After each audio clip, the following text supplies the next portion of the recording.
All right, in today's video, we're going to be talking about corrosion. Corrosion is not to be confused with corrosives. Corrosives would be your acids, your bases. Corrosion is actually the oxidation of metals. Now, when I talk about oxidation, what I'm talking about is an oxidizer, in this case, oxygen in the atmosphere, interacting with a metal surface to form a metal oxide. A chemical reaction is called a redox reaction. It's one of many redox reactions.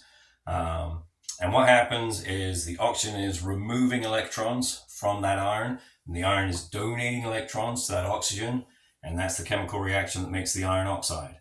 Now, the example you're probably most familiar with would be rust. And you can see here a clear example of rust on the surface of this steel wool. And rust is just iron oxide. Now, rust, in the process of rusting, heat is given off, but it's really not a concern for us because it's happening in the open air and that heat just dissipates very quickly. And it's a very slow process, the natural rusting of iron in the atmosphere. Now, what is more of a problem is actually the fact that that iron is taking oxygen from the atmosphere. So if you have a confined space with a lot of metal, unfortunately, you can get a very dangerous situation. In 2007, 3 men lost their lives when they went into a ship's hull that was full of rusting metal in a confined space, and the rust had absorbed so much oxygen that that room could no longer support life. So, not a concern right now. Like I said, the heat given off dissipates into the atmosphere. It's negligible. It would be very hard to register the heat given off by rusting in open air. Now, if I wanted to speed that up, what I could do is I could provide heat, and that would speed up the chemical reaction. So what we have here is we have some very fine steel wool. It's the finest grade you can get. And I have a 9-volt battery. Now, this 9-volt battery is going to complete a circuit when it touches the very thin fibers of this steel wool. Now, the thin fibers, they can carry the electricity, but they're so thin they really can't handle it. There's going to be a lot of resistance. And resistance, you can think of that kind of like friction. It's going to generate heat. It's actually going to generate enough heat that this steel wool is going to start to burn in the open air. And again, it's going to basically be oxidizing in that reaction. And the heat from that is going to generate enough heat that's going to pass down the wire.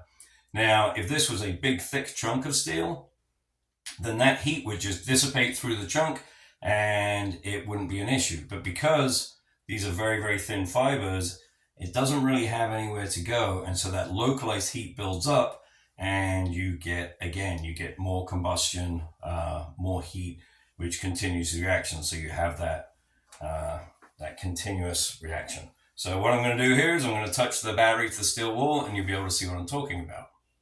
So there we go.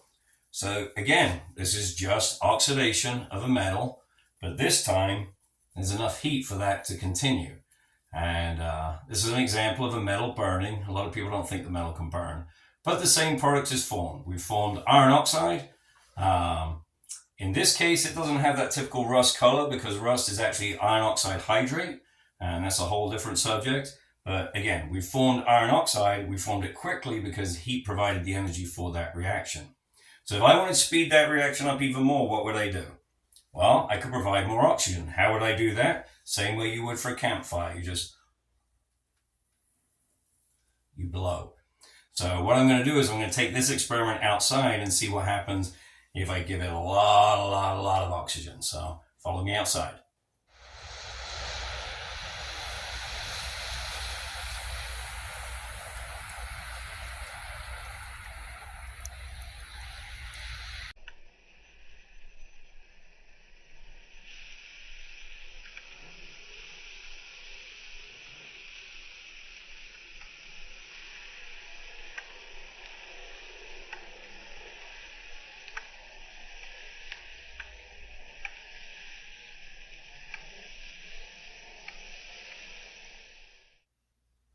Okay, so what just happened?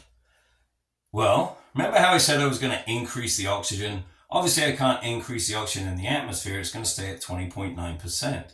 But as that metal's combusting, remember that all combustion reactions are redox reactions.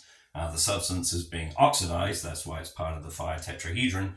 The way that I would increase the oxygen is really what I'm doing is I'm maintaining that 20.9%, because if you have that burning metal, which is what it is, it's burning at 700 degrees centigrade or 1300 degrees Fahrenheit.